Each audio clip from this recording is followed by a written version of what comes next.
A young teenage girl, around the age of 15 or 17, full of hope and optimism, sat in her house and talked to her mother about her dreams for the future.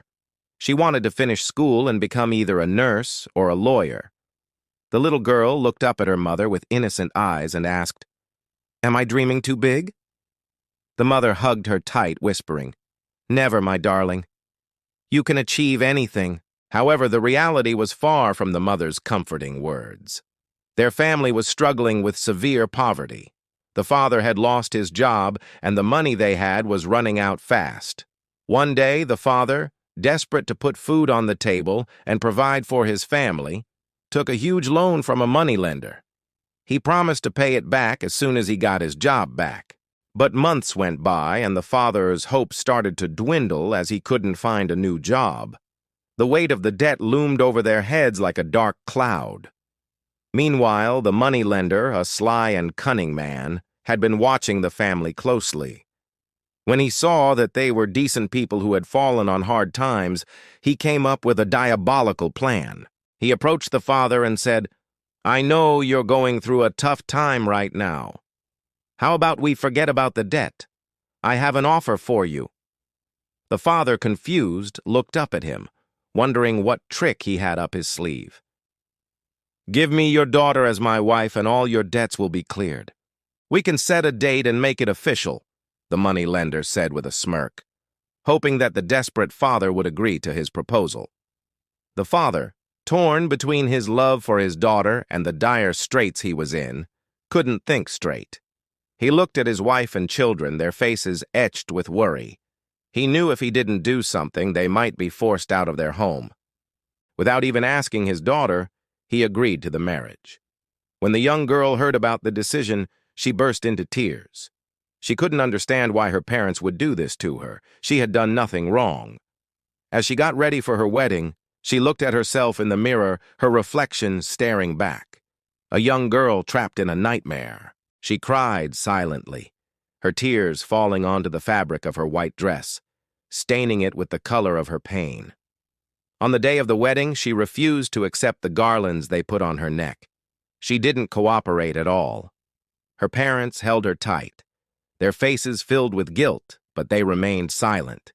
The moneylender arrived with his convoy of cars, his face creased with a cruel smile. Her so-called wedding gifts were expensive dresses and jewelry that she would never get to use.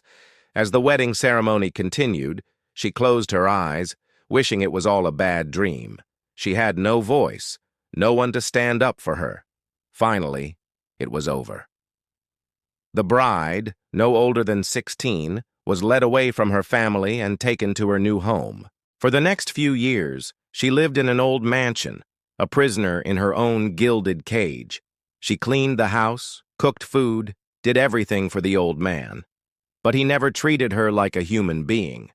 All he saw was his property, his asset. He forced her to wear expensive clothes and ornaments, paraded her around at parties, laughing loudly, slapping her back. She became his trophy wife, a symbol of his wealth, a mere ornament to be displayed. But behind the closed doors of her bedroom, she cried.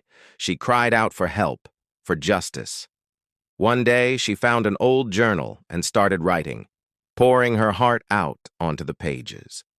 After 2 years of enduring the abuse, she made a decision. She would run away. No matter how scared she was, she knew she had to try. So one night, she packed some clothes, slipped out of the house, and ran to the city. With no one to turn to, she slept on the streets begging for food. But slowly, she began to rebuild her life.